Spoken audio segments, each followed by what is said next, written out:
You mean to tell me two black women ran into a store and stole food for Christmas? Nah, the cop had a choice to arrest them, take them to police station, book them, and take them, get them charged in court. But no, the policeman didn't do this. The policeman wasn't violent towards him. You know what the policeman did? Gave him a food voucher for like $250 and brought him a Christmas dinner. Two black people. A white policeman did this for two black people. Because when he investigated the situation on the scene, it was revealed that they were stealing to feed the children for Christmas. So, and this is what I'm saying is this. A lot of you say that you're pro-black. But if you was pro-black, you would have been feeding your community. So you're not investing in your own community. You're not educating your own people within the confines of your own community. You don't have any educational centers within your own community. You don't have no food outlets within your own community. Had you had food outlets within the black community, these people would have not been in that position. Yes, they're responsible for their actions. But when I listen to a lot of you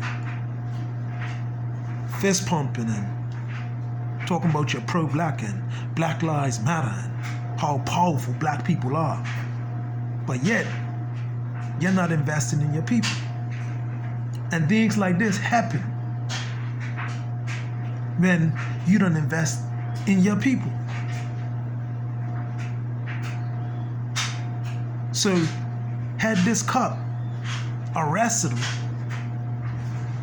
a lot of you would have been making noise, talking about the cop's racist.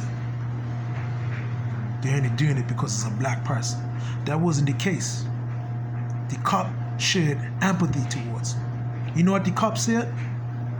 I have a daughter too. So what they were saying to him, when he found out, when they were talking to him, he didn't put the handcuffs on him. He found out they got children, they got daughters. And he has a daughter. So he was able to relate to the pain, right? And this is what I'm saying. Listen to me carefully. If you invest in your communities instead of just talking about it, these people will come to you for a meal. These people will come to you for a job. These people will come to you for a place to stay. But you don't have none of those measures in place. But yet, you're crying down the white man. See, you need to start investing in your own communities. You got this done, look, the talking part. You just want to march. That's the only thing you want to do is march. But you're not willing to invest in yourself and invest in your own community. So that, quote unquote, the black people you love don't have to risk their lives or risk their freedom to go out and steal. And yes, everybody has to take responsibility for their actions. Them two women, they're responsible for their actions. But they didn't have nothing to eat. They couldn't turn to you. You wasn't there to help them. Nobody was in the community to help them. So look what they resorted to, desperate measures. Are they gonna get the help they need? Because if they don't get the help that they need after encountering this situation, they're gonna continue on. They're gonna get caught up in another dilemma. And guess what? The next cop is not gonna be empathetic. It's not gonna be so lenient. It's not gonna show their love towards them and compassion.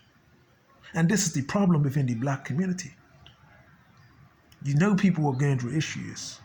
It's like even when a black person gets released from prison, they ain't got no foundation to come home to. They ain't got no job, no place to stay.